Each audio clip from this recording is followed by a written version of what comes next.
Happy Monday. Thank you for joining me for this week's Weekly Wisdom. Now, as I'm sure most of you have heard, if not all of you, Ruth Bader Ginsburg passed last week.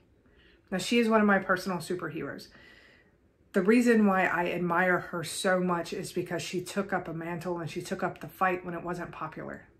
She fought for equality on all fronts. She is known as a feminist icon, but she also fought for equality for men as well.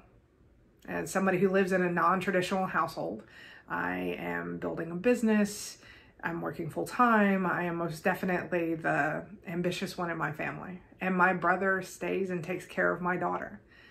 I've seen both the challenges that I have faced as a female leader with a dominant personality and the challenges my brother has faced whenever he's gone to mommy and me groups.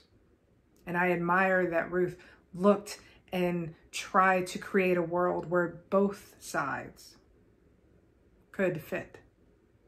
So for the next couple of weeks, we're going to cover quotes that she has that mean something to me personally. So this first one is one that I've always tried to model since I've heard it, but it was not an easy path for me personally. Fight for the things you care about, but do it in such a way that will lead others to join you. I have no problem fighting for things that I care about, but my style has maybe been described as aggressive or intimidating, and it took a lot before I got to the phase where I could have a conversation with somebody and not try to convince them that they were wrong, but instead truly listen.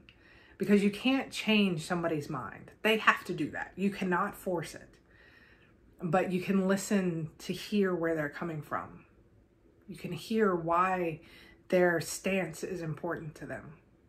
And when you truly listen and somebody feels heard and valued, maybe, just maybe, they'll listen to you as well. And it's in these moments of listening and truly trying to understand where somebody's coming from, not trying to change their minds, that growth happens. That somebody will maybe see your perspective. They may not agree with your decision, but they will see your perspective and have empathy for your perspective. And you can see their perspective and have empathy for it as well. You see, that's where change happens. And as a leader, how often are you caught up, especially now, in conversations that are maybe a little bit uncomfortable? And maybe you don't quite know what to do. You should still have the conversations, but the best way to do it is to do it in a way that people want to follow you, not in a way that you shut down their voice. Because everybody deserves a voice. It is not in us as leaders to shut it down. We may have to discuss how the voices coming out and things that are and are not appropriate, but you should never shut down somebody's voice. Thank you for joining me for this week. I know it's one of the shorter ones, but I'm still trying to find a way to pay homage to somebody who meant so much to me. And I haven't figured out how to do that yet. So I hope you enjoyed this week. And I hope you have an amazing week coming up. And as always, don't forget, you got this. See you next week.